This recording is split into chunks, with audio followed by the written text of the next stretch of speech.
ഇത് പച്ചക്ക് കഴിക്കാൻ പറ്റും? പച്ചക്ക് കഴിക്കുക. പച്ചക്കാണ് അസുഖങ്ങൾക്കൊക്കെ കഴിക്കണ്ടേ. പൈൽസിന്റെ അസുഖത്തിന് ഉഷാറ് ഉത്തമ സാധനം അത്. പൈൽസിന്റെ അല്ലേ? പച്ചക്ക് കഴിക്കണം. അത് ഒരു 10 ദിവസം അടുപ്പിച്ച് കഴിച്ചാൽ അതിന്റെ ഗുണം അപ്പൊ അറിയും. എന്താ ഇതില് എന്താ ഉപ്പോ അല്ലെങ്കിൽ കുരുമുളക് അങ്ങനെ ഇടും? അല്ലെങ്കിൽ അത് ആൾക്കാർക്ക് ചവർപ്പിനും വേണ്ടിയിട്ട് എന്തെങ്കിലുമൊക്കെ ഇടും. ചെറുനാരങ്ങ വീഴും.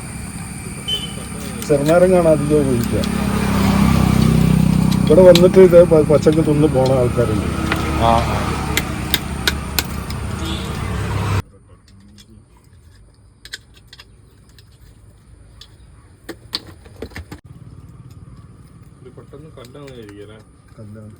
കല്ലെന്നാണ് പറയല്.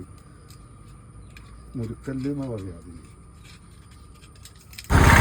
അപ്പൊ ഗൈസ് ഇതാട്ടോ മുരു. അപ്പോൾ മുരുകർച്ചി നമ്മള് പച്ചക്ക് കഴിക്കാൻ നോക്കുകയാണ്. എങ്ങനെയുണ്ട് നോക്കട്ടെ. അപ്പോൾ ഇത് കുറെ അസുഖങ്ങൾക്കൊക്കെ നല്ല പറയുന്നുണ്ട്. അത്യാവശ്യം നല്ല വലിപ്പമുണ്ട്. അപ്പോൾ നമുക്കിത് കഴിച്ചു നോക്കാം. ഇതാട്ടത്. അപ്പോൾ കഴിക്കാട്ടോ, പച്ചക്ക് കഴിക്കാട്ടോ മുരുകർച്ചി. കഴിക്കാനൊക്കെ ഒരു ബുദ്ധിമുട്ടുണ്ടാലും കഴിച്ചു നോക്കട്ടെ.